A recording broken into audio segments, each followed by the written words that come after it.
What if I told you that you could turn this disgusting, bacteria-filled water into a crystal-clear, safe drinking source without using chlorine, electricity, or any commercial filters? It might sound like magic, but these are ancient survival techniques that saved millions of lives centuries ago, especially during the Middle Ages, when entire cities were ravaged by diseases spread through contaminated water. Let's start with a method that was perfected by medieval monks. Picture this: a bustling monastery surrounded by communities struggling with tainted water sources. The monks, however, had a secret weapon. It wasn't some elaborate machine. It was simple linen cloth. Cistercian monks, known for their disciplined lives, would use strips of white linen not for rituals, but for pure survival. They discovered that by passing water through layers of cloth, they could significantly improve its quality.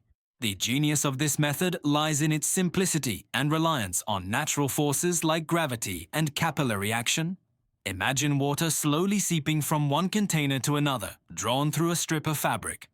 The monks would set up a multi-stage system, often using 3 layers of cloth. The first layer would catch the larger debris, twigs, leaves, and sediment. The second would trap finer particles, and the third would filter out even smaller suspended matter. Each pass made the water cleaner and safer. You can easily recreate this at home with a few household items. Take 3 bottles or glasses and arrange them in a staircase pattern. Fill the top one with dirty water. Then, take a strip of cotton cloth, like from an old t-shirt. Soak it and drape it from the top container to the middle one. Do the same from the middle to the bottom one. You'll watch in amazement as the water slowly siphons and drips, leaving the dirt behind. This simple cloth filtration system was a lifesaver for pilgrims on long journeys, soldiers on campaign, and communities facing famine and drought. But what if you don't even have cloth? Nature provides its own filters. Long before science could explain why, ancient tribes and woodsmen knew that you could use living branches to purify water. This isn't just folklore, it's a brilliant application of plant biology. Certain plants, like bamboo or pine, have a vascular system made of tiny channels called xylem. These channels are designed to transport water from the roots to the leaves, and they are incredibly effective at filtering out contaminants. Modern scientific tests have validated this ancient wisdom. Experiments have shown that simply passing water through a short section of a branch can reduce E. coli bacteria by over 98%. The microscopic pores in the wood are small enough to block bacteria, but large enough to let water molecules pass through. Here's how you can do it in a survival situation. First, find a suitable tree. Conifers like pine or fir are excellent choices. Cut a fresh living branch, about 1 foot long and 1 inch or so in diameter. Peel the bark off to prevent any bitter taste from seeping into your water. Then, seal one end. You could use clay, wax, or even just hold it tightly. Let the dirty water flow slowly through the other end. Gravity will do the work, and what drips out will be significantly cleaner. A crucial thing to remember is that this only works with living, fresh-cut branches, as the filtration channels in dead wood collapse. Also, while this method is fantastic for removing bacteria, it won't get rid of smaller viruses. Still, in the wild, removing bacteria can be the difference between life and death. Now, let's go back to the monks for a more robust, large-scale solution. For purifying thousands of liters of water for an entire community, they developed a silent, slow, but incredibly effective system: the sand and stone filter. This is the ancestor of modern slow sand filters used in municipal water treatment plants today. They would construct a large container, perhaps a wooden barrel or a stone basin, and layer different materials inside. At the very bottom, they'd place large stones to allow water to drain out. On top of that, a layer of smaller gravel. Next, a thick layer of coarse sand, followed by an even thicker layer of fine sand at the very top. Dirty water was poured gently over the surface. As it percolated down through the layers, each one trapped progressively smaller contaminants. The stones caught debris, the coarse sand caught grit, and the fine sand caught fine silt and many bacteria. But the real magic happened on the surface of the top layer of sand.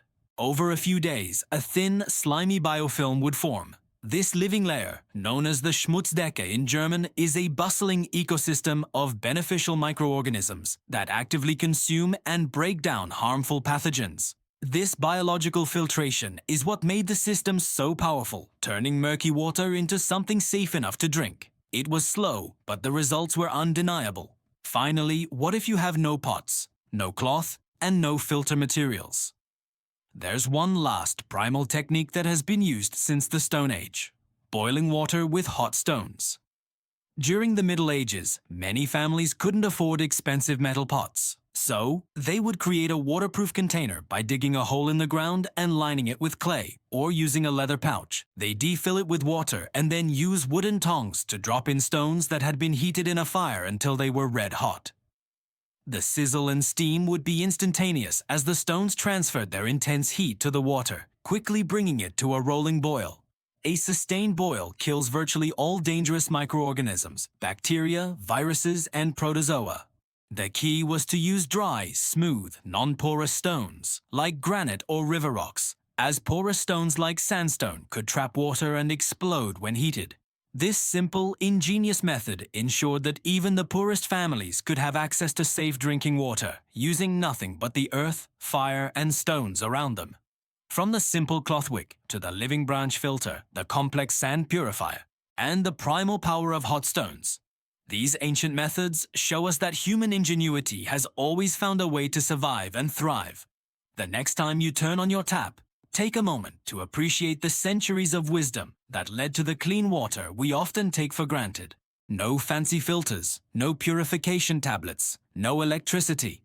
It seems almost impossible, doesn't it? But for thousands of years, humanity thrived using nothing more than the resources nature provided. Today, we're going to dive deep into these ancient, time-tested techniques for water purification. This isn't just a history lesson. This is a practical guide to survival, knowledge that could one day be invaluable. Stick with me, and I'll show you how to turn murky, questionable water into crystal clear, life-saving liquid using methods that are as effective now as they were centuries ago. Let's imagine a scenario. You're in the wilderness, or maybe a natural disaster has knocked out the power and water supply. You find a water source, but you have no idea what's lurking in it. The first, most obvious problem is the visible stuff: sediment, leaves, twigs, and all sorts of debris. Our ancestors' first line of defense was simple but brilliant: filtration. And the first step of this filtration process is something you can do with a piece of cloth. Any cloth will do: a t-shirt, a bandana, even a densely woven fabric from your backpack. By pouring the water through this cloth, you immediately remove the larger particles. It's a crude but essential first pass. You're not just making the water look better, you're preparing it for the next, more sophisticated stages of cleaning. This simple act of straining is the foundation upon which all other purification methods are built. Now that we've gotten rid of the big stuff, what about the microscopic contaminants? The things you can't see, like fine silt, some bacteria, and other impurities that give water a bad taste or odor. This is where our ancestors got really clever, creating a multi-layered filter using sand and charcoal. Think of it as a natural Brita filter. You can build one yourself with a container, even a hollowed-out log or a makeshift cone of bark. You start with a layer of gravel or small pebbles at the bottom. Then add a thick layer of sand, followed by a crucial layer of charcoal from a completely extinguished fire. The charcoal, or activated carbon, is the magic ingredient. Its porous structure is incredible at trapping microscopic impurities and even some chemicals, effectively absorbing them as the water passes through. Finally, you add another layer of sand and maybe some more gravel on top. When you pour your pre-filtered water through this system, it trickles down, getting cleaner with each layer. The sand catches the fine particles, and the charcoal works its magic, neutralizing odors and tastes. What comes out the bottom is remarkably clearer and purer. So, we've filtered out the visible solids and the microscopic gunk. The water looks clean, maybe even tastes clean. But are we safe? Not yet. The most dangerous threat in untreated water is invisible: pathogens. These are the harmful bacteria, viruses, and parasites that can make you incredibly sick. Filtering is great, but it can't guarantee the removal of these tiny organisms.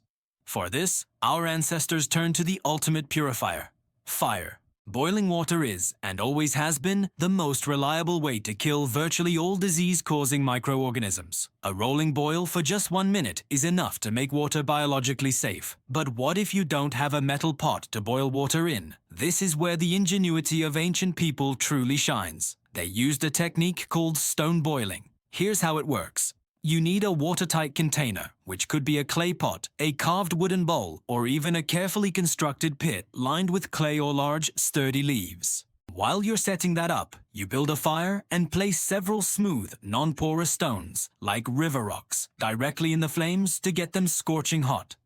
Once the stones are glowing, you use green branches or sticks as tongs to carefully pick them up and transfer them, one by one, into your water container. The effect is immediate and dramatic. The water erupts into a furious boil the moment the hot stone touches it. The sizzling sound is the sound of purification. As one stone cools, you replace it with another hot one from the fire, creating a continuous boiling process. This method required only fire, stones, and knowledge, and it works just as well today as it did 1,000 years ago. It's a powerful reminder that the most effective solutions are often the simplest. Now, let's put it all together. We're not just talking about 3 separate techniques. We're talking about a complete 3-step system that works in harmony to produce perfectly safe drinking water. Step 1. The cloth filter. This is your first line of defense, removing all the visible solids and sediment. It's the brute force method that prepares the water for finer purification. Step 2. The sand and carbon filter. This is your microscopic defense, where layers of natural materials work to eliminate fine particles, improve clarity, and absorb impurities that cause bad tastes and odors. It takes the water from murky to visually clear. And finally, step 3. Boiling with fire. This is the final, non-negotiable step. It's the failsafe that destroys all the remaining invisible pathogens, ensuring the water is biologically sterile and safe to drink. When you combine these 3 ancient methods, you have a comprehensive purification system that yields pure, clean water without a single chemical, no electricity, and no modern, factory-made filters. What makes this system so remarkable is its resilience. Each step is designed to combat a different type of threat. The cloth handles the solids, the sand and carbon handle the microscopic contaminants and taste, and the fire handles the deadly pathogens. It's a layered defense. More importantly, this entire system is completely independent of our modern, fragile infrastructure. Think about it. Our society is heavily reliant on a power grid and complex supply chains. A blackout, a flood, a storm, or any major disruption can instantly cut off our access to clean water. But these ancient methods, they are immune to such failures. As long as you can find a water source, make a fire, and gather some basic materials from your environment, you have the power to create safe drinking water. This is true self-sufficiency. It's knowledge that empowers you to take care of yourself and your family in an emergency, whether you're lost in the wilderness or stranded in your own home during a crisis. This wisdom wasn't invented overnight. It was developed and refined over countless generations. Imagine our ancestors living by a river. They learned through observation, trial, and error. They saw that water that looked cloudy was more likely to make them sick. They noticed that water from a clear, fast-moving spring was better. They discovered the purifying power of fire, perhaps by accident at first, and then deliberately. This knowledge was passed down, preserved not in books, but through stories, demonstrations, and oral traditions. It's a testament to human ingenuity and our deep connection with the natural world. And the most incredible part is that this ancient wisdom remains just as effective and relevant today. The laws of physics and biology haven't changed. Sand still filters, carbon still absorbs, and heat still sterilizes. The beauty of these techniques is their accessibility. Anyone can learn them. You don't need a special degree or expensive training. You just need to understand the principles and practice the methods. This isn't just about surviving a hypothetical apocalypse. It's about reconnecting with fundamental life skills. It's about building confidence and reducing our dependence on fragile systems we can't control. I encourage you to not just watch this video, but to try it for yourself in a safe, controlled environment. Go outside, build a small filter, and see how it works. Learning these skills is an investment in your own resilience. And I truly believe that knowledge like this is meant to be shared. Teach your friends, teach your family. The more people who understand these basic survival principles, the better prepared our communities will be for whatever challenges may come. As we wrap up, let's reflect on this.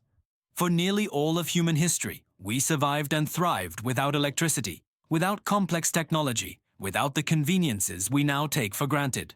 We did it with our minds, our hands, and a deep understanding of the world around us.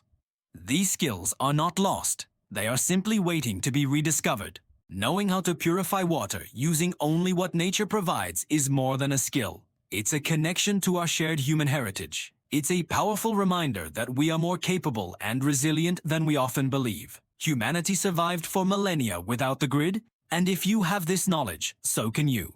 Thank you so much for joining me on this journey back in time to uncover these incredible survival skills. I hope you found it as fascinating and empowering as I do.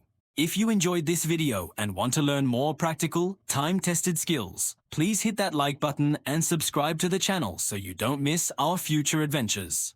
Stay safe, stay prepared, and see you next time.